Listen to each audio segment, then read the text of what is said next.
He, a tycoon haunted by a painful past, was forced to abandon the woman he loved. She, a resilient woman, had her heart broken by this inexplicable abandonment. Years later, fate reunites them when she becomes the nanny for his daughter. The forced proximity and the child's innocence rekindle old wounds. In a moment of tension, all her pain and fear explode in a desperate cry, "Please, Matthew, don't leave me again." The phrase, laden with years of suffering, strikes the tycoon like a lightning bolt, forcing him to break down in tears and reveal the cruel truth behind his abandonment. Watch this story to the end. You'll be surprised. If you like stories of love and romance, subscribe to this channel, leave a comment. We post videos like this every day. Continuing, the Los Angeles sun was beginning to set as Laura Miller stepped off the bus on Wilshire Boulevard, adjusting the strap of her purse on her shoulder. Her flats tapped the pavement with determination, but her eyes revealed the weariness of someone who had worked 2 shifts in a row as a nanny in different homes. At 35, Laura had learned that life offered no guarantees, only opportunities that needed to be seized with both hands. She stopped in front of the mirrored skyscraper of Sterling Entertainment, lifting her gaze to the floors that disappeared into the orange-tinged sky. The most powerful entertainment company in the country had its headquarters there, commanded by a man whose fame preceded him. Matthew Sterling, the tycoon who had transformed small investments into a billion-dollar empire before the age of 40. Just another interview, she whispered to herself, taking a deep breath. The nanny position for the CEO's daughter had come through an elite agency, offering a salary that could finally get Laura out of the job-hopping rat race. She needed this job. On the 40th floor, Matthew Sterling was signing contracts in his panoramic office, his grey eyes focused on the documents, but his mind elsewhere. The meeting with the executives had ended an hour ago, but he remained there, postponing the moment of going home. To the silent mansion where Sophia, his 6-year-old daughter, waited for him with curious eyes and a smile that broke his heart every day. Sophia was all that remained of good in his life. After Emily died in a car accident 2 years ago, Matthew closed himself off even further from the world. Guilt consumed him. If he hadn't argued with his wife that morning, if he hadn't let her leave the house in a rage, maybe she would still be alive. Maybe Sophia would still have a mother. The intercom buzzed, interrupting his somber thoughts. "Mr. Sterling, the candidate for the nanny position is here," announced Claire, his secretary. Matthew sighed. He had already interviewed 5 women that week. All seemed competent, but something about them bothered him, perhaps the way they looked at him, calculating opportunities, or how they talked about Sophia as if she were just another job. "Send her in." Laura adjusted the navy blazer she had bought on sale, checked that her brown hair was in place, and pushed open the glass door. The office was intimidating, dark wood furniture, a stunning view of the city, and behind the imposing desk, a man who made her breath catch in her throat. Dark hair with graying temples, broad shoulders under the impeccable suit, and gray eyes that analyzed her with a disturbing intensity. There was something familiar about that face, an unsettling feeling that Laura couldn't identify. "Laura Miller," she said, extending her hand firmly. Matthew rose automatically, and when their fingers touched, a strange wave ran through her body. He studied her for a moment. Wavy brown hair pulled back in a simple bun, green eyes that shone with determination, and a posture that betrayed years of struggle and overcoming. "Matthew Sterling, please, have a seat." Laura settled into the leather armchair, crossing her hands in her lap to hide the slight tremor.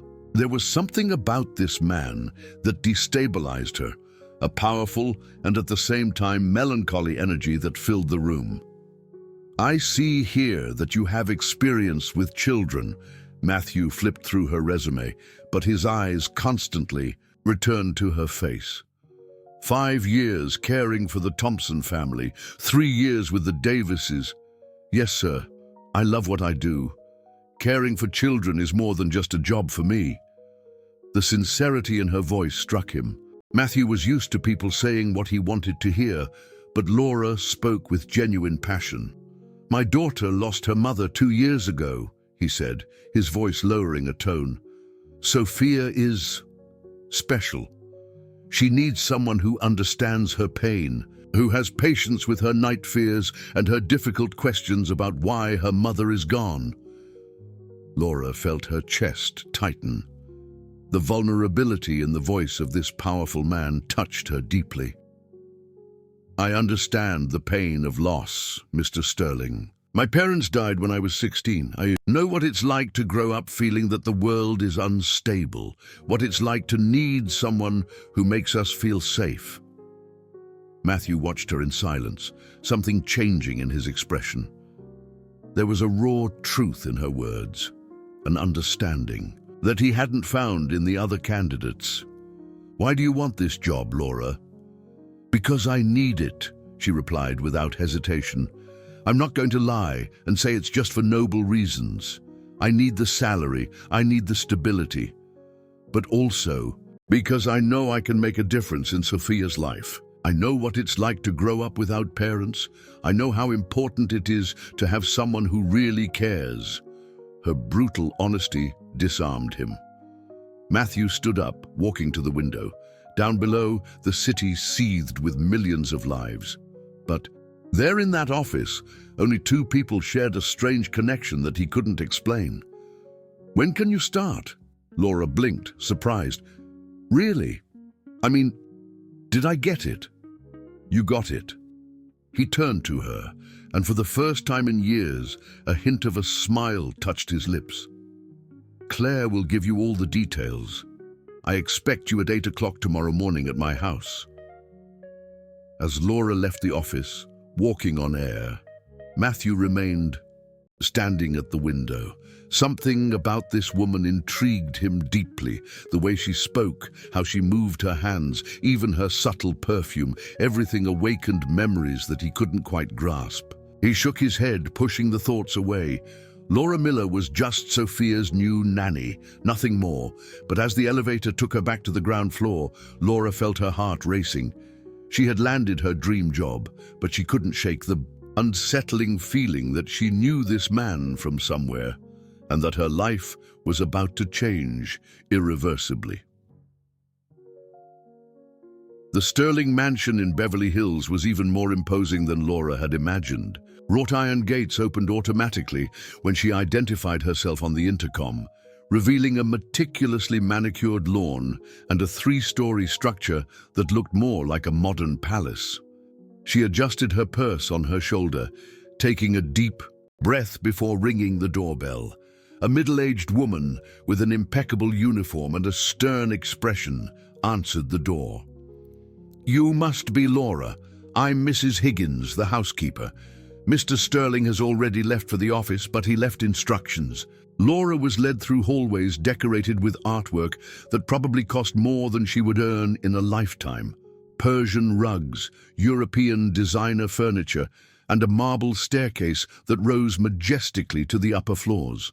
Sophia is in the backyard, explained Mrs. Higgins, stopping in front of a glass door. Be careful, she doesn't adjust well to new people. Through the glass, Laura saw a little girl sitting alone on a swing, her blonde hair catching the morning light. Sophia wore a light pink dress and patent leather shoes, but there was a deep sadness in her slumped posture that made Laura's heart ache. Hi, Sophia, she said softly, approaching slowly. I'm Laura. Your dad hired me to take care of you. The girl lifted her face, revealing blue eyes identical to her father's, but veiled by a melancholy that shouldn't exist in a 6-year-old. Are you going to leave too? Asked Sophia in a small voice. Laura knelt on the grass, getting down to the girl's level. Why do you think I'm going to leave? They all did. Aunt Carol said she found a better job. Aunt Susan said she needed to take care of her mom, but I know they left because I'm difficult. Listen, Laura held out her hand, waiting. Can I tell you a secret? Sophia hesitated before taking her hand. What secret? When I was your age, my mom and dad had to leave too. And you know what I found out? It wasn't my fault. Sometimes people leave, but that doesn't mean they don't love us. Sophia's eyes filled with tears. Mommy left because of me. Daddy and her argued about me that day. Laura felt a pang in her chest. She pulled Sophia gently into a hug, surprised when the girl didn't resist. That's not true, honey. Adults sometimes argue about complicated things that have nothing to do with children. They spent the morning together, Laura discovering that Sophia was an intelligent and sensitive child, but burdened with guilt that she shouldn't carry. When Matthew arrived for lunch, something that Mrs. Higgins said was unheard of, he found the two in the garden, Sophia laughing for the first time in months, while Laura taught her how to make flower crowns. "Daddy!" Sophia ran to him, but stopped, abruptly a few feet away, as if remembering that displays of joy were discouraged. Matthew knelt down, opening his arms. "Come here, princess." Laura watched the hug between father and daughter, noting how Matthew closed his eyes tightly, as if he were feeling physical pain. There was so much love there, but also so much fear of connecting completely. "Laura taught me how to make flower crowns," Sophia said shyly. "And she said it wasn't my fault." Matthew's eyes met Laura's over his daughter's head, and she saw something shift in his expression. Gratitude, but also a vulnerability that he was trying to hide. "I'm glad you guys had fun," he said, his voice husky. "Laura, can we talk for a moment?" They walked to the veranda while Sophia continued playing in the garden, now humming softly. "Thank you," Matthew said simply. "It's been months since I've seen Sophia laugh like that." She just needed someone to listen to her without judgment. Matthew studied Laura's face, that unsettling feeling of familiarity returning strongly. "You have a natural gift with children, but Sophia doesn't usually open up to strangers so quickly. Maybe because she recognizes someone who understands her pain." His reply died on his lips when Claire appeared on the veranda, her face tense. "Mr. Sterling, sorry to interrupt, but it's urgent. Richard Vance is here." Laura saw Matthew's body stiffen immediately. His fists clenched and something dangerous flashed in his eyes. "Tell him I'm not in. He said that if you don't see him, he'll go straight to the press with the photos." A heavy silence fell over them. Laura felt the tension in the air, but didn't understand what it was about. "Photos?" she asked softly. Matthew looked at her as if he had forgotten she was there. His expression closed off completely, the walls returning to their place. "Nothing that concerns you," he said coldly. "Claire, take Laura back to Sophia and close the curtains in the living room. I don't want my daughter to see anything." "Matthew," Laura touched his arm instinctively, feeling the tense muscles under the suit. "If there's a problem." "You don't know me," he pulled away sharply, his voice icy. "And you don't know my life. Do your job and take care of Sophia. That's what you're being paid for." The rawness of the words hit her like a slap. Laura recoiled, feeling her cheeks burn. "You're right, excuse my intrusion." She turned to leave, but his voice stopped her. "Laura, was..." When she looked over her shoulder, she saw that he was struggling with himself. "Just keep Sophia away from the front windows today." Half an hour later, Laura watched discreetly from Sophia's bedroom window as a man in a dark suit argued violently with Matthew at the entrance to the mansion. Even from a distance, she could see the tension in Matthew's body, the way he kept his hands in his pockets, probably to hide that they were trembling. The visitor threw an envelope at Matthew's feet before leaving. When Matthew bent down to Pick it up. Laura saw his hands shake visibly. Aunt Laura, Sophia tugged at her blouse. Why is Daddy sad again? Laura knelt next to the girl, leading her away from the window. Sometimes adults have complicated problems, honey, but your daddy loves you very much. He was different before Mommy left. He smiled more.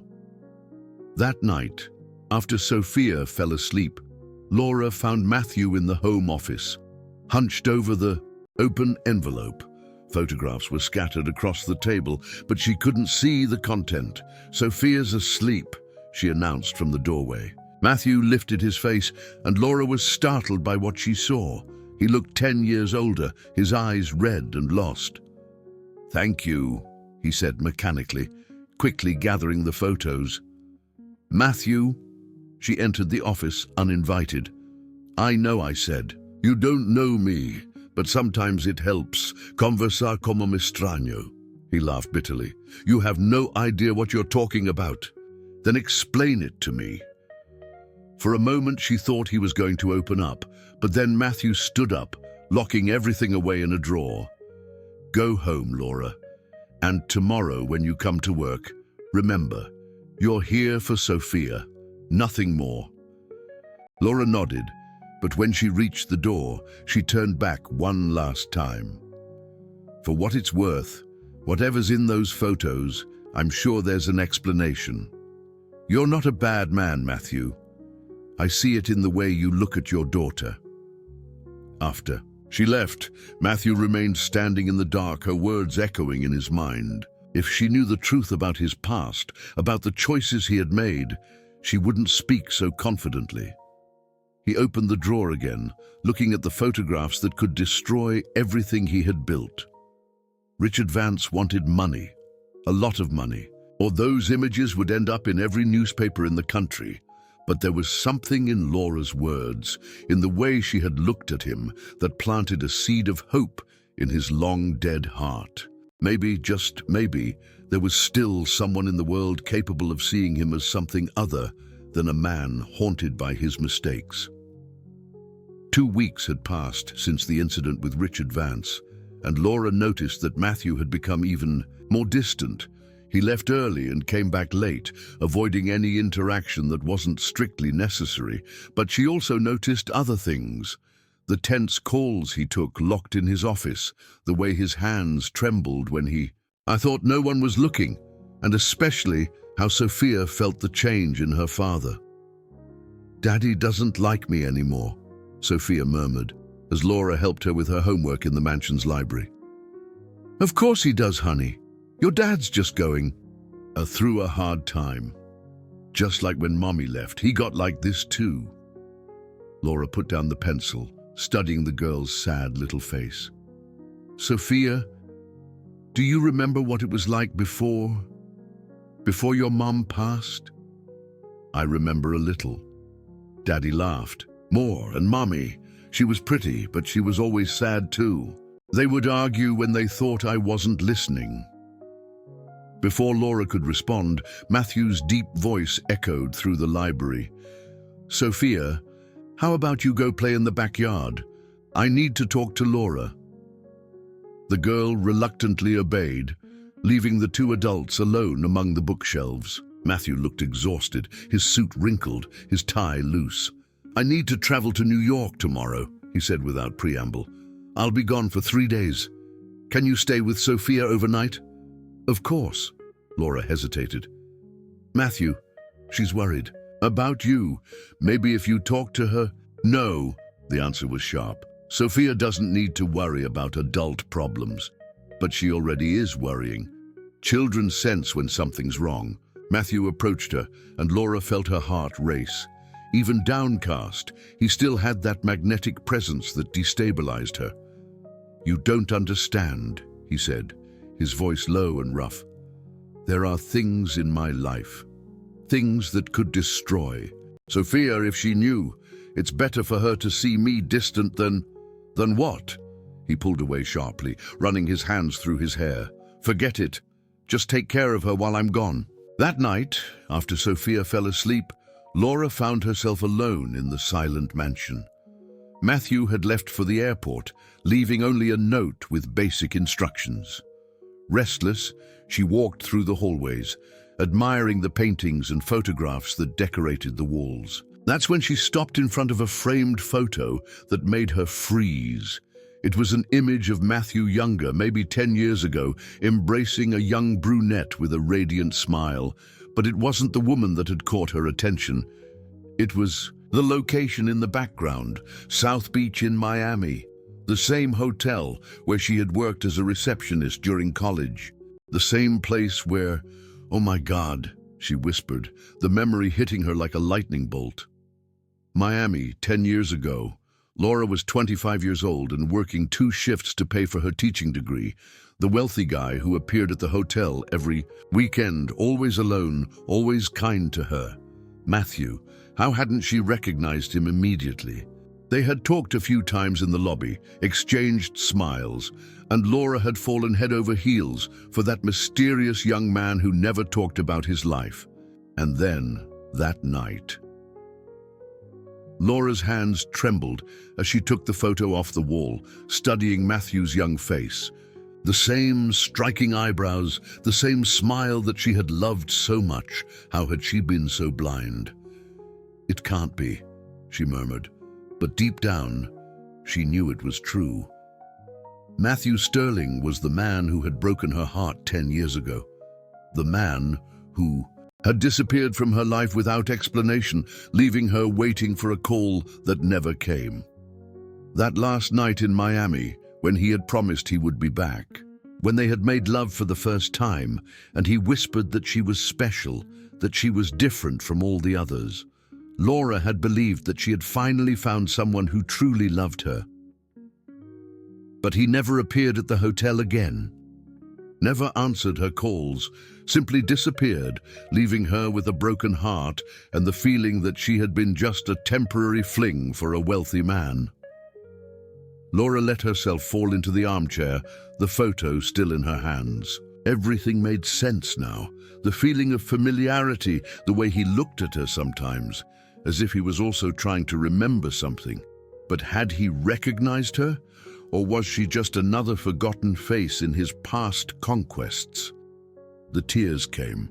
Without warning, 10 years of repressed pain exploding in her chest. She had been so naive, believing that a man like Matthew Sterling could fall in love with a poor receptionist. She had built fantasies, dreamed of a future together, given her heart completely.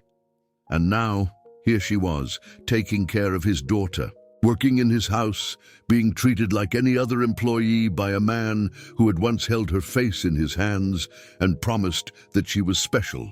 The sound of footsteps startled her. Mrs. Higgins appeared at the door of the room, frowning at seeing her with the photo. "That was Emily," said the housekeeper, her voice filled with sadness. "Mr. Sterling's wife. She died in a car accident 2 years ago." "She was beautiful," Laura managed to say, putting the photo back in its place with trembling hands. "She was, but also very unhappy. Their marriage..." Mrs. Higgins hesitated. "Well, it's none of my business, but they weren't happy together. Mr. Sterling married out of obligation, not out of love." Obligation?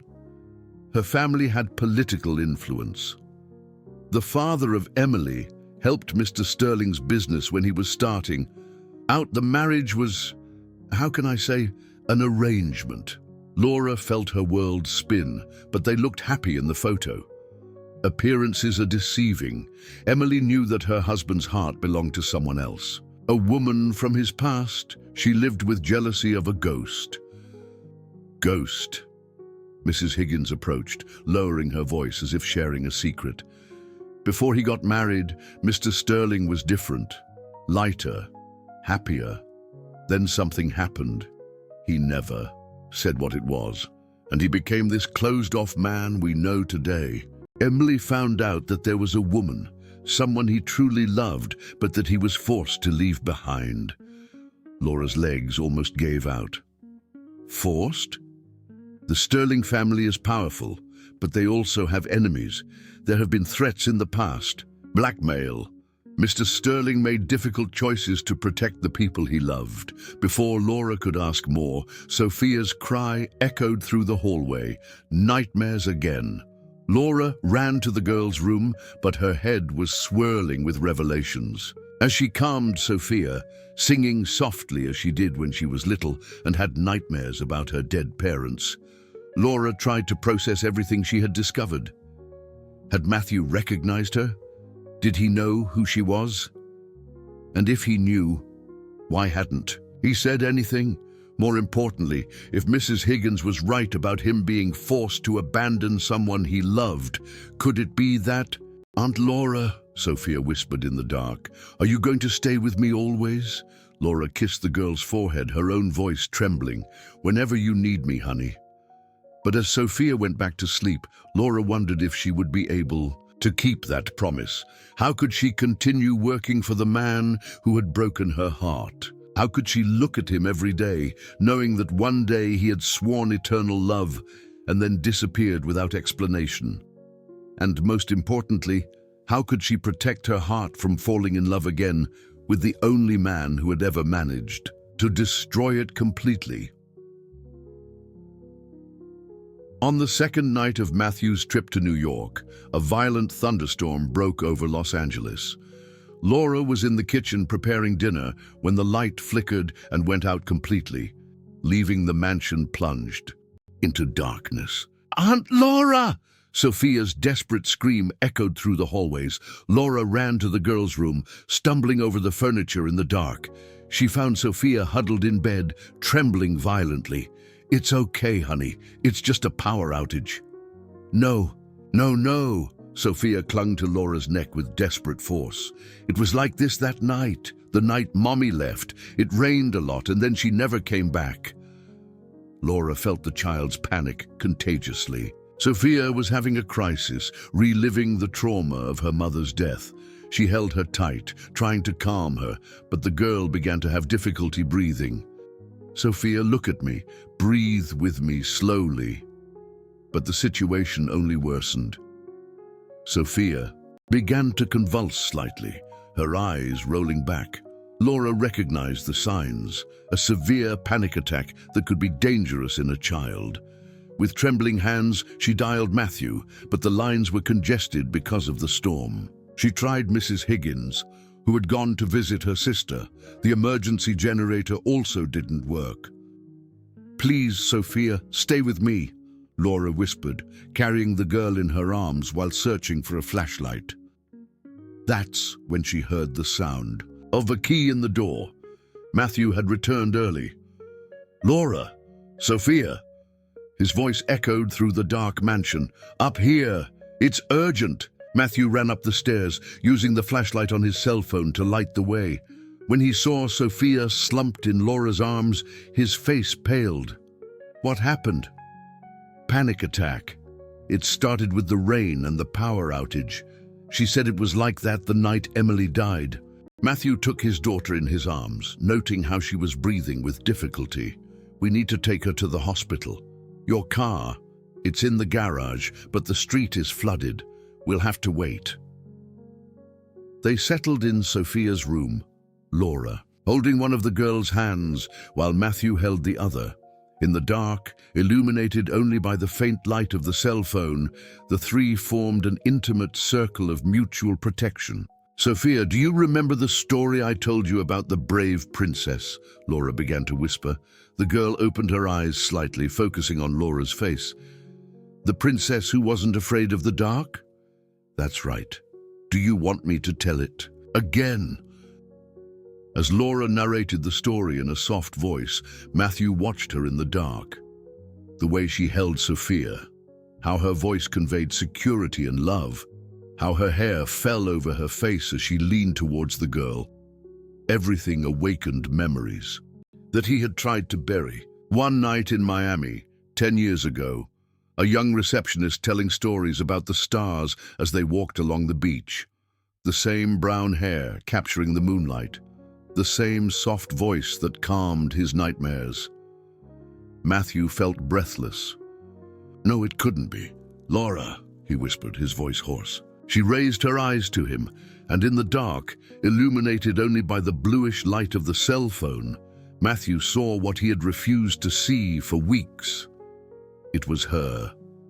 The woman he had loved desperately and been forced to abandon.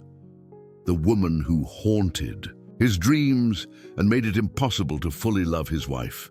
The woman for whom he had sacrificed his own happiness. Laura saw the recognition form in his eyes, saw the shock and then something that looked like despair. "Matthew," she began, but he shook his head violently. "No, not now." Sophia stirred between them, murmuring softly.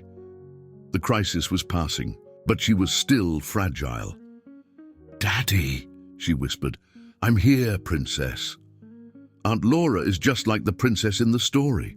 She's not afraid of the dark. Matthew looked at Laura over Sophia's head, his eyes shining with intense emotion. "No, she's not afraid." The following hours passed in a trance. They took turns caring for Sophia, who finally fell asleep when the light returned. Laura was about to go to the guest room when Matthew stopped her in the hallway. "We need to talk." "Matthew, no. You're Laura Santos. You worked at the Meridian Hotel in Miami 10 years ago." It wasn't a question. Laura felt tears burn her eyes. "Yes, my God." He ran his hands through his hair, his voice broken. How did you end up here?" "Chance. Fate. I don't know." She faced him, all the pain of 10 years exploding. "The question is, did you know who I was when you hired me?" "No. I swear I didn't know.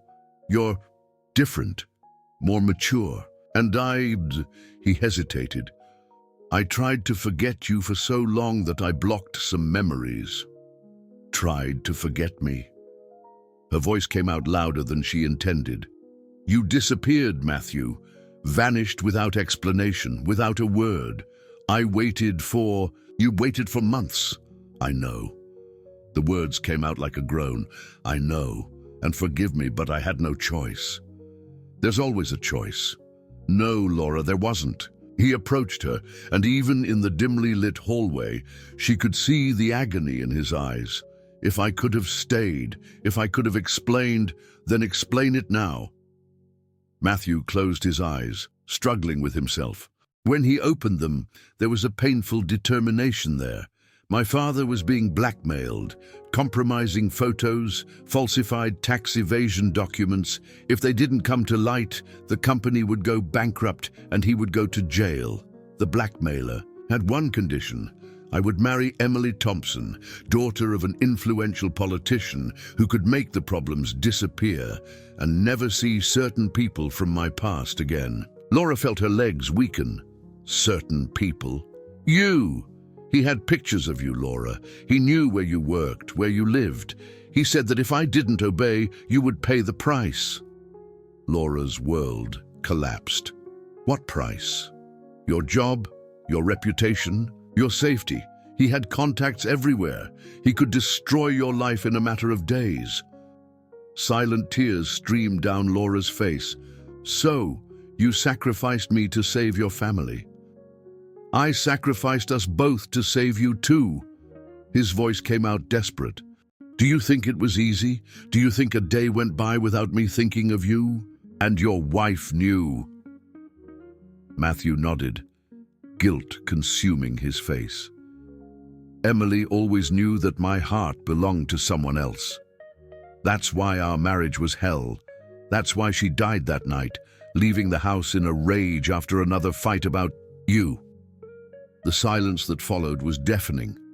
Laura processed the revelations, trying to reconcile the pain of 10 years with this new truth. "The man who came here last week," she whispered. "Richard Vance. The same one who blackmailed me before. He's back, he wants more money, and now..."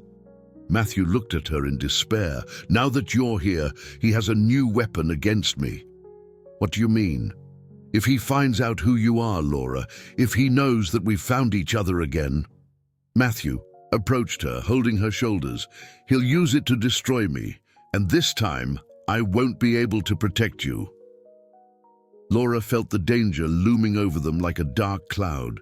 Being there, in that house, loving that man again, put everyone at risk. "I need to leave," she whispered.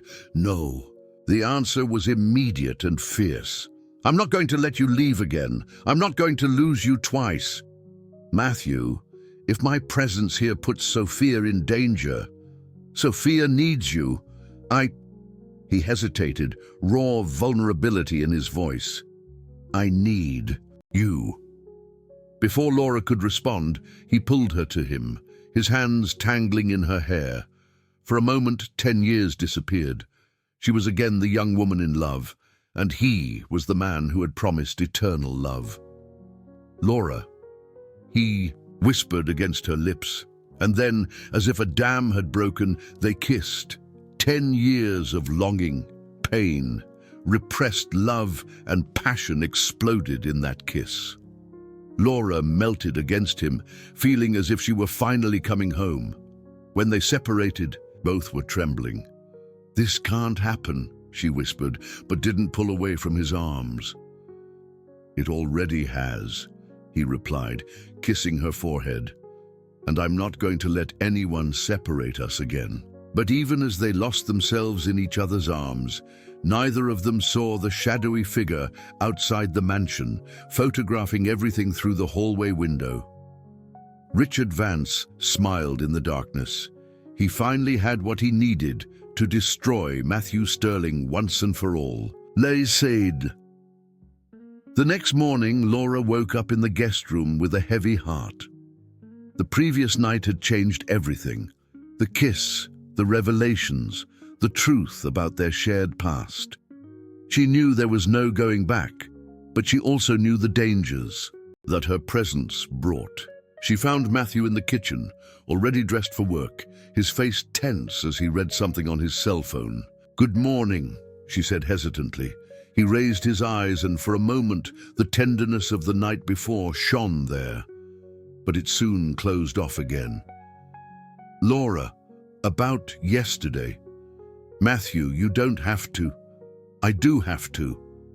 He approached, but maintained a safe distance. "What happened between us was real, but we can't let it put Sophia at risk. I know. Maybe it's better if I—" "No." His voice was firm. "You're not going anywhere, but we need to be discreet. Very discreet." Sophia appeared in the kitchen at that moment, still sleepy, but smiling at seeing the two adults together. "Aunt Laura, you stayed here all night. I stayed taking care of you, honey. Just like a real mom would," Sophia said innocently, but the words hit Laura and Matthew like a lightning bolt. The day passed in a strange, tense normalcy. Laura took care of Sophia, who seemed better after the crisis of the night before, while Matthew worked at home, locked in the office. They barely spoke in the presence of Mrs. Higgins or Sophia, but the looks they exchanged were charged with an intensity that made the air heavy. It was in the late afternoon that the real storm began. Matthew was in the office when Claire called, her voice frantic. "Mr. Sterling, Richard Vance is here in the office. He has photos." Matthew's blood ran cold. "What kind of photos?" "Of you and the nanny from last night in the hallway of your house." Matthew closed his eyes, reality hitting him like a punch. Richard didn't just have compromising photos. He had the perfect weapon to destroy not only his reputation, but also the lives of Laura and Sophia. "Matthew?"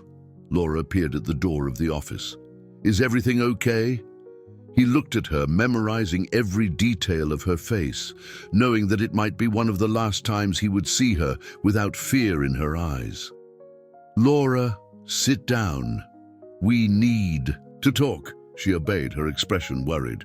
"What happened?" "Richard Vance has photos of us from last night." Laura's face paled. "What photos?" "When we kissed in the hallway. He was outside photographing." Laura stood up abruptly, running her hands through her hair. "Oh my God, Sophia." "Sophia can't know. No one can know until I figure out how to deal with this." "How to deal?" Laura turned to him, her eyes shining with tears. "Matthew, this will destroy your reputation. And Sophia, when she grows up and finds out, I'm not going to let that happen." "And how are you going to stop it? Paying him again? Bowing to blackmail?" "Again?" The pain in her voice cut him deeply. Matthew stood up, trying to approach, but she recoiled. "Laura, no, you don't understand. 10 years ago, you chose to protect me by giving up on us. Now, you're going to choose to protect your daughter by doing the same thing." "It's not the same thing." "Yes, it is." The tears were now flowing freely down her face. "You're always going to choose to protect the people you love by pushing me out of your life. And you know what's worse? I understand. I would do the same thing in your place." The silence that followed was broken by the ring of Matthew's cell. "Phone, Richard Vance." "Sterling, I hope you liked my photography work. What do you want?" 10 million in an account that I'm going to send you, and your little girlfriend needs to disappear from your life." "She's not my girlfriend, she's just my daughter's nanny." Richard laughed coldly. "What a caring nanny. The photos clearly show the kind of care she offers." Matthew clenched his free fist. "If you hurt her, who's going to hurt her is you, Sterling, like you always do. You have 48 hours to give me the money and get rid of the woman. Otherwise, those photos are going to be in every newspaper in the country." The call ended. Matthew stared at the cell phone, feeling the weight of the world on his shoulders. "It was him," said Laura. "It wasn't a question. 10 million, and you need to get out of my life." Laura nodded as if she already expected it. "Okay." "Okay?" Matthew stared at her, incredulous. "What do you mean, okay?" "You'll pay, I'll leave, and everyone's safe. It's the most logical solution. It's not the solution I want, but it's the solution that needs to happen." Laura headed for the door, but stopped at the threshold. "Matthew, promise me one thing." "What?" "Don't let Sophia grow up with guilt. Don't let her think it was her fault I left." "Laura, no. Promise. I promise, but it won't be necessary because you're not going anywhere." "Matthew, no. Enough. 10 years ago, I bowed to blackmail because I was young and scared. Today, I'm neither of those things anymore." "What are you saying?" "I'm saying that I'm not going to let this scumbag separate us again." Laura felt a spark of hope, but tried to be rational. "And how are you going to stop him?" "I don't know yet, but I'll find out." That night, after Sophia fell asleep, Laura found Matthew on the veranda, looking at the city lights. He seemed to have aged 10 years in one day. "I talked to my lawyer," he said without turning around. "Richard has a criminal record, but that doesn't invalidate the photos." "Matthew, maybe we should accept that." "No," he turned to her, his eyes shining with determination. "Laura, I love you. I've always loved you, and I'm not going to give up on you again." "I love you too," she whispered. "But love sometimes isn't enough." "Yes, it is. It has to be enough." He pulled her into his arms, and she didn't resist. Maybe these were their last hours together. Maybe they should enjoy them.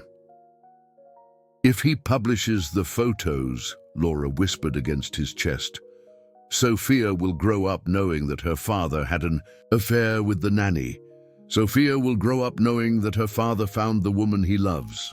And if that destroys the image she has of you, then I'll deal with the consequences.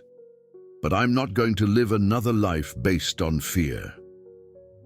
They kissed again desperately, as if they could stop time. But both knew that the clock was ticking. In 47 hours, either Richard Vance would have his money and Laura would be out of their lives forever, or the photos would be plastered across every newspaper in the country. And as they lost themselves in each other's arms, neither of them imagined that Mrs. Higgins had overheard part of the conversation on the veranda. The housekeeper, loyal to the Sterlings for over 20 years, was already formulating a plan of her own. Some secrets, she knew, were too powerful to stay hidden, and some enemies needed to be fought with their own weapons. 36 hours. After Richard Vance's call, Laura was packing her few belongings in the guest room when Sophia appeared in the doorway, her eyes red from crying. "Aunt Laura, is it true that you're leaving?" Laura knelt down to the girl's level, her heart breaking. "Honey? Mrs. Higgins said she heard you and Daddy talking. Why do you have to leave? Was I bad?" "No, love. You're perfect. Sometimes adults have to make difficult decisions. Just like the ones Daddy made when Mommy left?" Sophia's innocent words cut Laura like a knife. "It's not the same thing, honey. But you're not coming back either, are you?" Laura couldn't answer. She just hugged Sophia, memorizing the scent of the girl's hair, the way her little arms wrapped around her with total trust. Matthew appeared in the doorway, his face somber. "Sophia, go play in your room. I need to talk to Laura." When they were alone, the silence weighed between them like a tombstone. "I got 12 more hours, he said, his voice hoarse. Richard agreed to extend the deadline until tomorrow morning. In exchange for what? 2 million more. Laura closed her eyes, guilt gnawing at her. "Matthew, this has to stop. The more you pay, the more he'll ask for." "I know, but I need time to..." "To what? There's no way out this time, not like 10 years ago." Matthew's phone rang. He looked at the screen, and his expression became even darker. "It's Claire." "Hello?" Laura saw his face collapse as he listened to the call.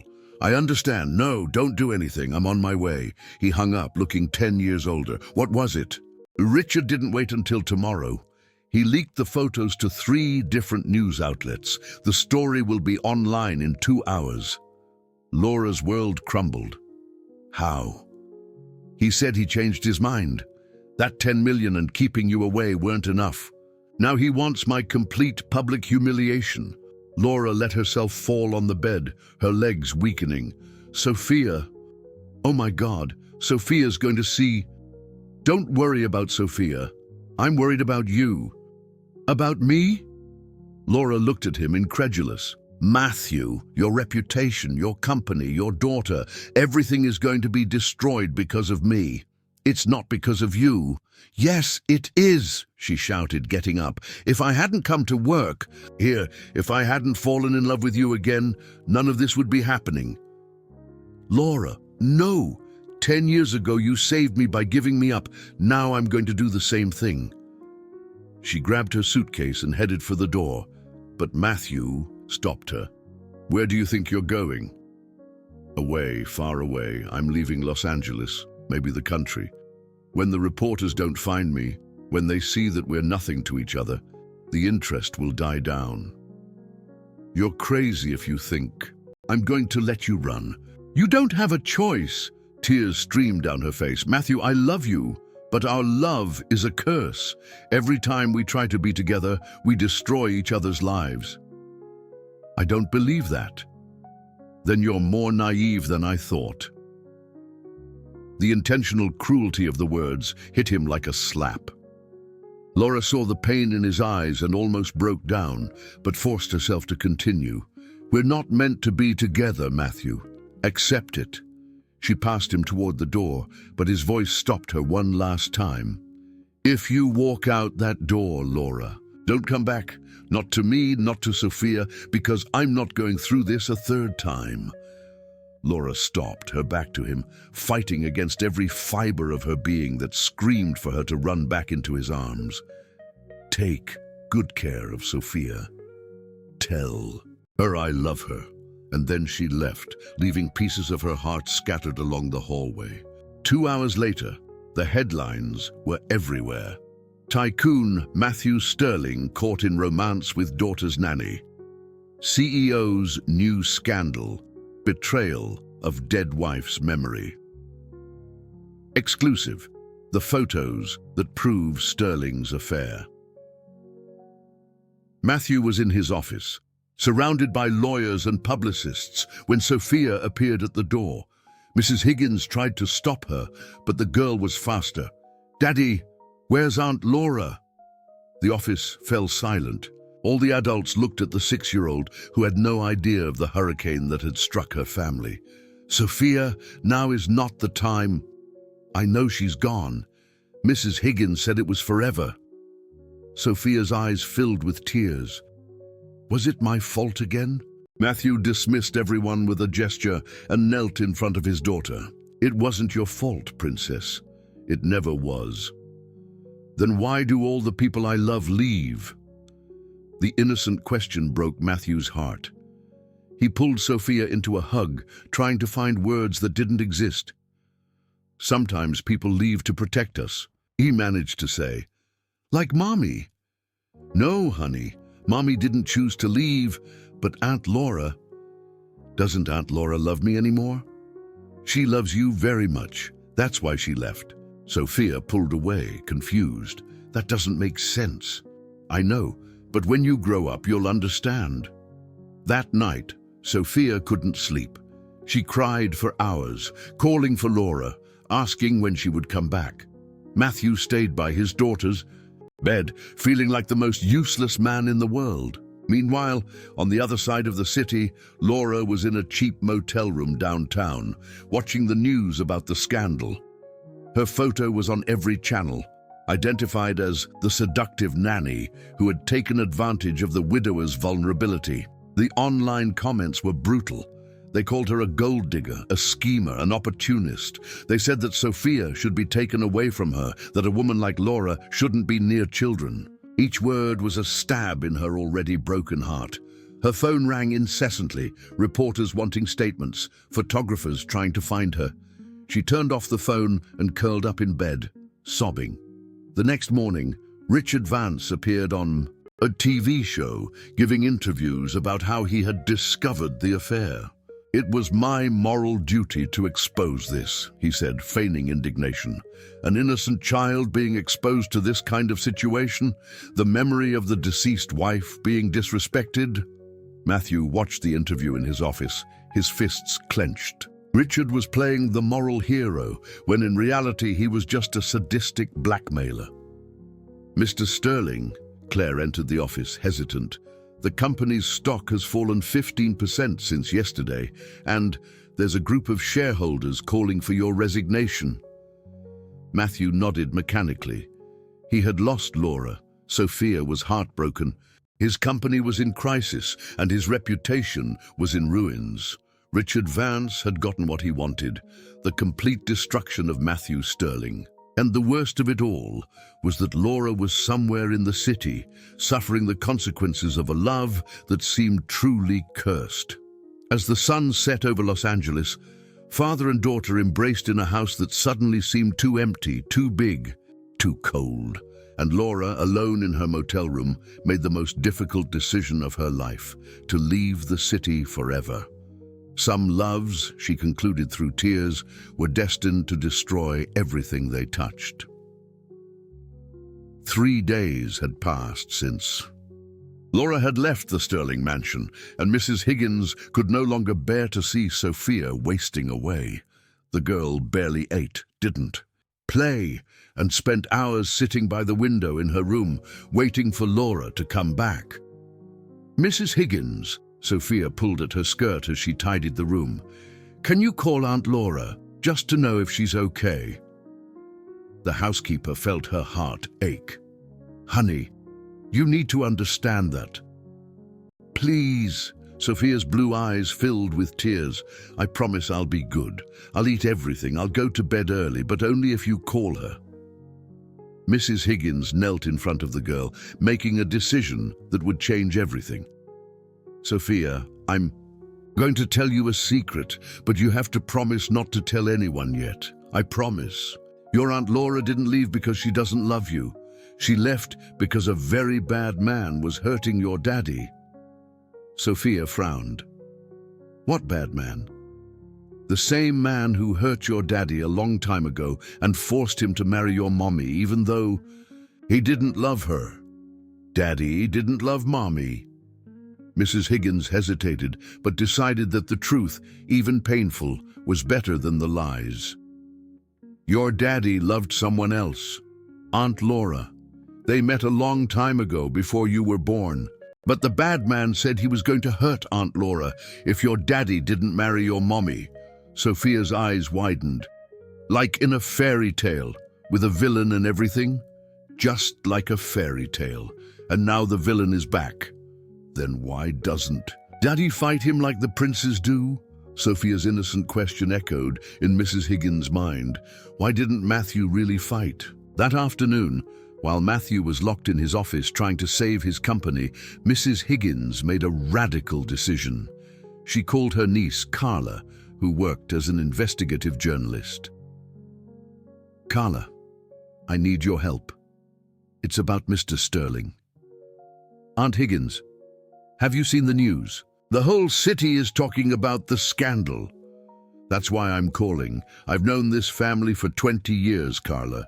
What they're saying isn't the whole truth. What do you mean? Richard Vance. Investigate him. Investigate what happened. And 10 years ago when Mr. Sterling got married. And investigate why he's back now. Aunt, this is dangerous. What's more dangerous is letting a good family be destroyed by a criminal. Meanwhile, on the other side of the city, Laura was at an internet cafe using a public computer to research tickets abroad. She had decided to go to Ireland, where she had distant cousins who could help her start over. That's when a man approached her table. Laura Santos. She looked up, meeting the gaze of a young man with glasses and a notepad. I'm not giving any interviews, she said quickly, closing the computer screen. I'm not from the tabloids. I'm Paul Roberts, from the investigative newspaper, The Real Deal. Carla Vance, a journalist from my paper, gave me your contact information. I don't know any Carla. She's the niece of Mrs. Higgins, the Sterling's housekeeper. Laura hesitated. What do you want? The truth. About Richard Vance, about what really happened 10 years ago, and about why you're being used as a scapegoat. Now, I don't know what you're talking about. Paul sat down in front of her, lowering his voice. Laura, we've found some inconsistencies in Richard Vance's story. He says he discovered your affair by chance, but we have evidence that he was investigating you for weeks. Laura's blood ran cold. What do you mean? He knew who you were before you were even hired. He knew about your history with Matthew Sterling 10 years ago. That's impossible. It's possible if someone informed him about your identity. Paul opened a folder showing photos. These are images from security cameras. Richard Vance following you around the city 2 weeks before the scandal broke. Laura studied the photos, her heart racing. He followed me? For days. Laura, you weren't the victim of chance. You were the victim of an elaborate plan. But why? Why would he do that? We're still investigating, but we have a theory. Paul leaned forward. Richard Vance is broke. He owes money to dangerous people. Blackmailing Matthew Sterling was his only way out. So he orchestrated everything. My hiring, the reunion. Not your hiring, but he found out about it and saw an opportunity. Laura stood up abruptly, starting to pace back and forth. Matthew needs to know about this. Matthew Sterling isn't taking our calls. His lawyers have blocked any contact from the press. But I can... You can what? Go back to his house and be photographed again? Laura, if you show up in Matthew's life now, Richard will use it as proof that you planned everything together. Laura stopped pacing, reality hitting her. So I'm trapped. I can't help Matthew without making the situation worse. Not necessarily. Paul smiled for the first time. There's another way to help him. How? Help us investigate Richard Vance. You know the details of the blackmail from 10 years ago. You know his methods. With your help, we can expose the truth. And if he finds out I'm investigating, that's why you can't do it alone. Paul handed her a card. There are people willing to help. Mrs. Higgins, my colleague Carla, me, and... He hesitated. And someone closer to Matthew than you imagine. That same night, At the Sterling mansion, Sophia was in her parents' room, a place she rarely entered, looking for something that connected her to the mother she barely knew. That's when she found a box hidden in Emily's closet. Inside were letters, photos, and a diary. Sophia couldn't read very well yet, but she recognized some words. And especially she recognized the name Laura repeated several times on the pages. "Mrs. Higgins!" she cried, running to the housekeeper's room. "Mrs. Higgins, I found something!" The housekeeper took the diary, reading quickly. Her hands trembled as she understood what she held in her hands. "Oh my God," she whispered. "What is it, Mrs. Higgins?" "Sophia, honey, can you stay here alone for a little while? I need to make a very important call." Minutes later, Mrs. Higgins was calling Carla. "We found something. Emily's diary. She knew everything about Richard Vance. She knew about the blackmail, about Laura, about everything." What did she write? That Richard wasn't just an ordinary blackmailer. He was Emily's lover, and she was helping him blackmail her own husband. The silence on the other end of the line was deafening. "Aunt Higgins, are you sure about what you're saying?" "It's all here, written in her own handwriting. Emily was in love with Richard and hated Matthew for loving Laura. She helped Richard blackmail him 10 years ago, and they were planning to do it again." "And her death?" Mrs. Higgins turned a few more pages, her voice becoming a whisper. "She found out that Richard was planning to blackmail Matthew again, but this time to keep the money just for himself. She threatened to expose everything. And the last entry in the diary is from the day she died. She says she's going to confront Richard that night, that she's not going to let him use Laura to destroy Matthew." "Aunt Higgins, are you suggesting that—" "I'm suggesting that Emily's death may not have been an accident." On the other side of the city, Laura hung up the phone after a conversation that had changed everything. Paul Roberts had just called with a bombshell. "Laura, we found the connection. Richard Vance and Emily Sterling. They had a relationship. Impossible. Possible and proven. And there's more. We found evidence that he may have caused the accident that killed Emily. Laura let herself fall on the motel bed, the world spinning around her. Laura, are you there?" "I am," she managed to say. "Paul, if this is true, if it's true, Richard Vance isn't just a blackmailer, he's a murderer, and Matthew Sterling is in danger." Laura closed her eyes, making the bravest decision of her life. "What do you need me to do?" "You need to go back, Laura. You need to confront Richard Vance. But this time, you won't be alone." Indeed, as Laura prepared for the final battle, Mrs. Higgins climbed the stairs of the mansion with Emily's diary in her hands, ready to show Matthew the truth that had been hidden for 2 years. And Sophia, alone in her room, looked out the window, in the direction of the city, whispering a prayer that she had learned from Laura. Please, make Aunt Laura come home. The final war was about to begin. Mrs. Higgins found Matthew still in his office, hunched over company documents that he was trying to save from collapse. He looked up when she entered, and she was startled by what she saw, a completely broken man who had lost everything that mattered. "Mrs. Higgins, now's not the time for—" "It's exactly the time." She placed the diary on the table. "You need to read this, now." Matthew looked at the object, recognizing Emily's delicate handwriting. "I don't want to read anything from her." "You will, when you know what she wrote about Richard Vance. And about Laura." The next 2 hours changed everything. Matthew read every word, every confession, every revelation about his wife's betrayal. Emily had collaborated with Richard to blackmail him 10 years ago, had helped to destroy his relationship with Laura, and was willing to do it all again. "She knew," Matthew whispered, his hands trembling. "Emily knew where Laura worked, knew that she would come back into my life." and she planned to use that against you. But she found out that Richard intended to betray her too. Matthew reached the last entry in the diary, dated the day of Emily's death. Richard lied to me. He doesn't just want Matthew's money. He wants to destroy him completely and then eliminate any witnesses, including me. I'm going to confront him tonight. If something happens to me, it was him.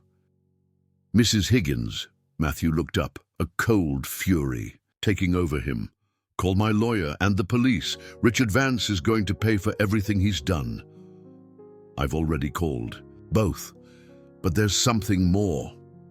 Mrs. Higgins smiled for the first time in days. Laura is coming back. Matthew's heart stopped. How? She's working with journalists to expose Richard, and she's going to confront him publicly tonight on the TV show where he's giving another interview. No, it's too dangerous. If he killed Emily, that's why you need to be there, to protect her. That night, the studios of Channel 7 were packed. Richard Vance had been invited for another interview, where he intended to expand his accusations against Matthew Sterling. He had no idea of the trap that had been set. Laura arrived first, accompanied by Paul Roberts and Carla Vance. Her heart was beating out of her chest, but she was determined. In her hands, she carried copies of Emily's diary and documents that Paul had gathered about Richard's criminal activities. Are you sure you want to do this? Paul asked one last time. I am. It's time to end this once and for all. Richard appeared at the studios 15 minutes before the show was scheduled to start, confident and arrogant. When he saw Laura in the audience, his face paled slightly, but he quickly regained his composure. Well, if it isn't the famous nanny, he said loud enough for others to hear, come to try and clean up your reputation. I came to reveal the truth, Laura replied, standing up. The truth about you, Richard Vance. It was then that Matthew entered the studio, followed by two detectives. The final confrontation was set. The host, realizing the explosive potential of the situation, decided to start the show immediately. Ladies and gentlemen, we have an unprecedented situation here, he announced. Richard Vance, who denounced the Sterling scandal, Laura Santos, the nanny involved in the case, and Matthew Sterling himself are here with us. Richard tried to maintain control. Perfect. Now you can hear from her own mouth how she seduced a vulnerable man. The only thing you're going to hear, Laura interrupted him, is how you orchestrated all of this. She stood up, showing the documents. How you blackmailed Matthew Sterling 10 years ago, using threats against me. How you had an affair with his wife, Emily, and used her to push me out of his life. Richard's face turned red. Those are lies. They're documented truths. Paul Roberts joined Laura. We have Emily Sterling's diary, written in her own handwriting, confessing everything. Matthew approached the center of the studio, his voice echoing clear and firm. Richard, you didn't just destroy my personal life. You murdered my wife when she threatened to expose your crimes. Prove it, Richard shouted, completely losing his composure. We can. One of the detectives stepped forward. Mr. Vance, you're under arrest for the murder of Emily Sterling and for extortion. The studio exploded in murmurs. Richard tried to run, but was restrained by the security guards. You have no proof, he yelled as he was handcuffed. We have the diary, Matthew said coldly. We have the recordings of the blackmail calls that my lawyer made sure to record. And we have the images from the security cameras showing you following Laura weeks before the scandal. And most importantly, Laura added, her voice firm and clear, we have the truth about a love that has withstood 10 years of separation, blackmail, lies, and even death. Richard was taken away by the police, still shouting threats. The studio was silent for a moment, until the host decided to continue with the program. So, "What happens now?" he asked. Matthew turned to Laura, who was a few feet away from him. For a moment, they simply looked at each other, 10 years of pain, love, and longing reflected in their eyes. "Now," said Matthew, walking towards her, "I do what I should have done 10 years ago." He knelt before Laura, taking out of his pocket a ring that he had bought 10 years ago and never had the courage to give. "Laura Santos, will you marry me? For real this time, without blackmail, without fears, without anything separating us." Tears streamed down Laura's face as she whispered, "Yes." The studio exploded in applause as they kissed, finally free to love without fear. 6 months later, the Sterling mansion was decorated for an intimate wedding party. Laura wore a simple dress, but was more radiant than any fairy tale princess. Sophia, as maid of honor, couldn't stop smiling. "Now, are you going to be my real mom?" "If you want," Laura replied, kneeling down to be at the girl's level. "I want to. I always wanted to." Matthew approached the two most important women in his life, his heart overflowing with happiness. "Ready to start our life together?" Laura asked. "Ready to never let you go," he replied, wrapping them both in a hug. Mrs. Higgins watched from the kitchen, wiping away tears of joy. Richard Vance had been sentenced to 20 years in prison for the murder of Emily and for the crimes of extortion. The truth had finally triumphed. As the sun set over Los Angeles, the Sterling family, now complete, gathered in the garden where Laura had told Sophia her first story. The girl was asleep in Laura's lap, who was nestled in Matthew's arms. "Do you think our story will have a happy ending?" Laura asked softly. "I think," Matthew kissed the top of her head, "that our story is just beginning." And for the first time in 10 years, Laura believed that some loves were really capable of overcoming any obstacle, conquering any battle, and creating families that were born not only from blood, but from the heart. Love had won, and they were finally home, together, forever.